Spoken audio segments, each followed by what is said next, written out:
What prevents awakening? Well, to get at the answer to this question, I have to come at it from a few different angles. So, first of all, I always have to point this out, that what is meant when we talk about awakening ultimately is not an event. It's not something that happens in the future.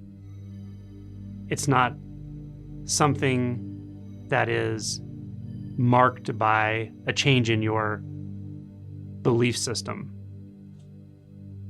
It's a complete dissolution or dissolving of the illusion of what you take yourself to be into something far more vast, more fluid, more real, and more indescribable, non-conceptual.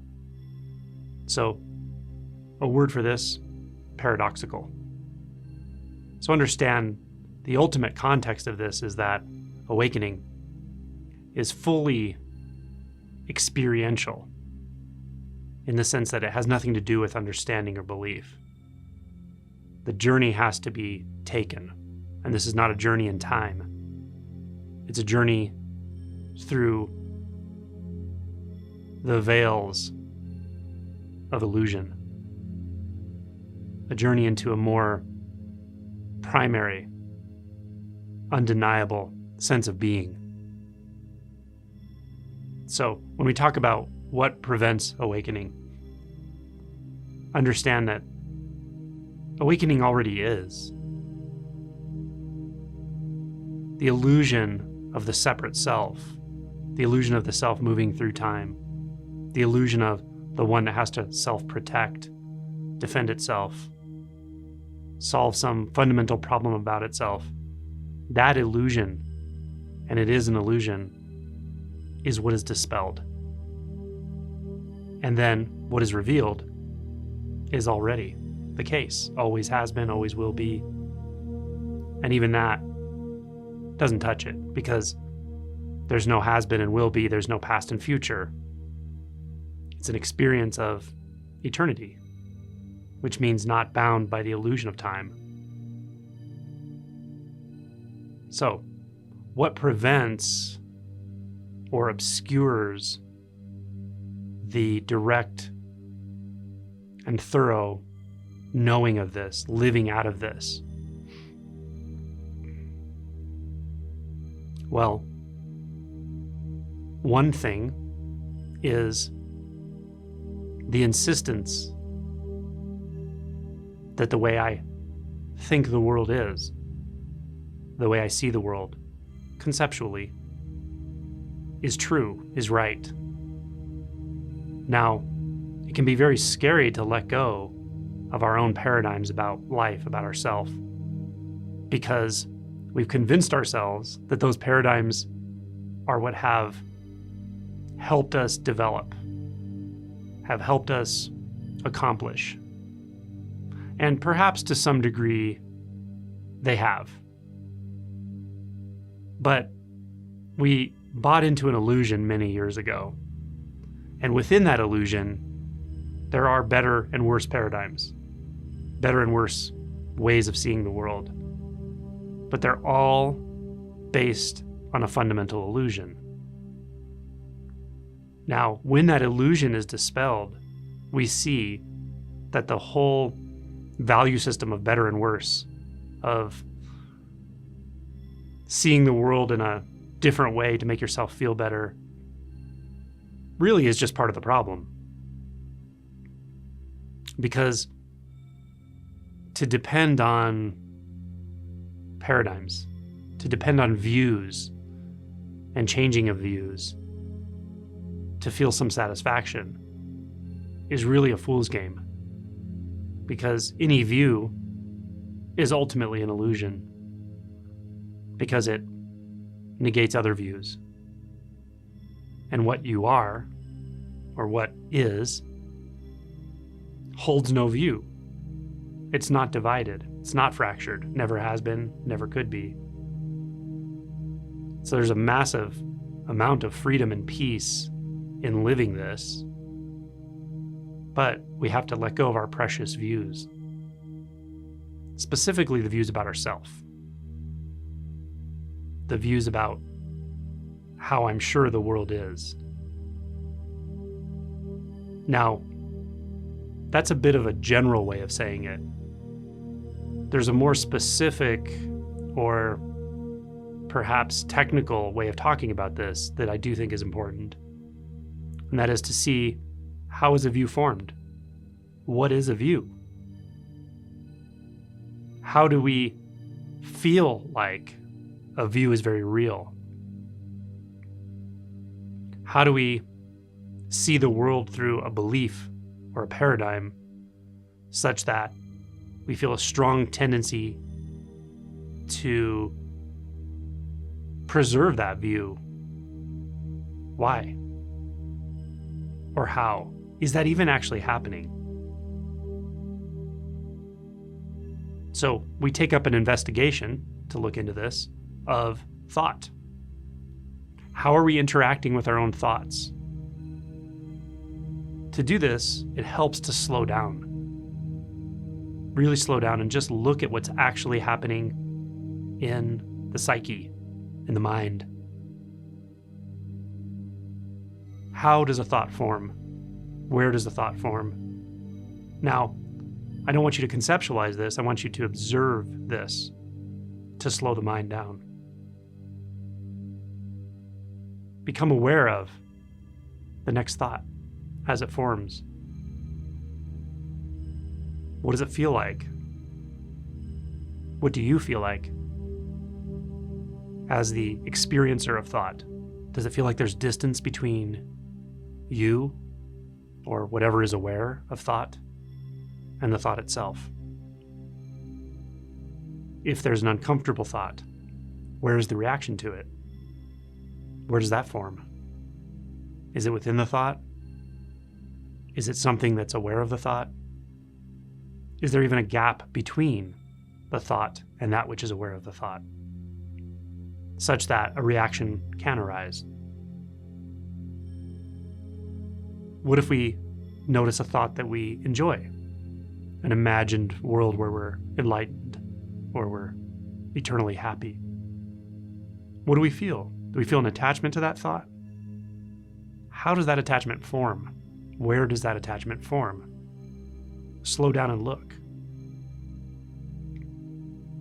Now, if you're following this experientially, you're in good territory. You can do this on your own. And it leads to a very surprising revelation. It's a very potent exploration, but you have to be granular about it.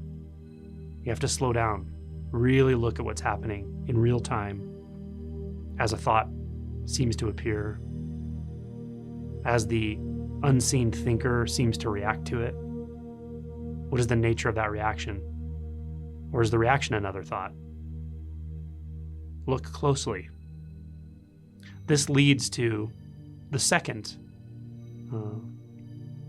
thing or aspect that prevents awakening or gets in the way of dispelling this illusion of the separate self. That is a mistrust in ourselves, in our own capacity. So when I tell you, you can do this, you can slow down enough to see the process of grasping a thought, rejecting a thought, reacting to a thought. And you can slow down enough to directly explore what is it, if anything, that's actually doing that. Where does the reaction form? How does it form? Experientially, in real time. You have the capacity to do this. But what I find, and I found through interacting with many, many people engaging this process, is that it takes them a while to really trust themselves enough to slow down this much. Trust themselves enough that they have the capacity to see in a way that truly dispels all illusion. You do have that capacity, absolutely. I can't give it to you. No spiritual teacher can give it to you. The best spiritual book you've ever read can't give it to you. It can help you orient to the space, but you have to ultimately take this sort of leap into yourself, into your own capacity to wake up, not to some idealized belief about awakening or what someone else describes, but to wake up to what's happening right now. One thought at a time. One moment of clear awareness. One moment of undivided experience where you can't find an inside and you can't find an outside. This is the path to awakening. And it's not a path because it's not taking you out of experience. In one sense, it's the end of paths. And awakening isn't something later, and it's not an event. It's already here. So it's kind of a stopping of a momentum of mind, a stopping of a momentum of reacting to thoughts. But you don't have to know all that. You just have to trust yourself and trust that you have a right to investigate this. Now, this often comes through a combination of curiosity, like what the heck is actually going on? What is this illusion of thought that I've been subject to for so long? What the heck is it that's beyond thought? What's here when I let go of all these concepts, all this struggle? What does it mean to so fully trust myself that I let go of everything right now? That kind of curiosity is powerful, but it's usually a combination of that and this instinct that suffering, this kind of suffering up here, is not your birthright. It's not your natural state. It's not who or what you really are. That we're not here to suffer. That often spurs us into a sort of desperation where there's nowhere else to look because everywhere else we've been looking has been in thoughts. We've been looking in finding new ways to think about ourselves. Positive thinking, different thinking, trying to change our thoughts around, trying to see the world differently, but it doesn't work, does it? It still feels very enclosed. When we get to that place, there's a sort of desperation. Where else can I look? Well, there's one last place. And it's right where you're looking from. From that place, nothing gets in the way of awakening. There's no illusion to dispel. There are just thoughts. And thoughts are like ghosts, unimportant. Fluctuations in consciousness. So what is it that holds all of this? Or what is it that releases all of this instantly, endlessly?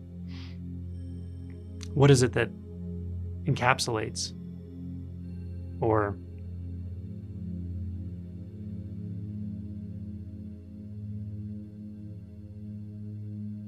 fully dissolves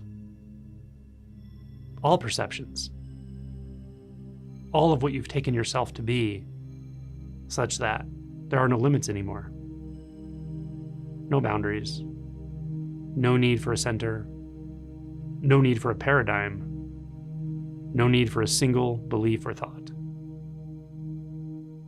That's right where you already are. You just have to stop trying to get somewhere else. Stop using thoughts to mistrust your own experience. Stop believing stories about later when. And just fall back into this. It's already here. Always just this.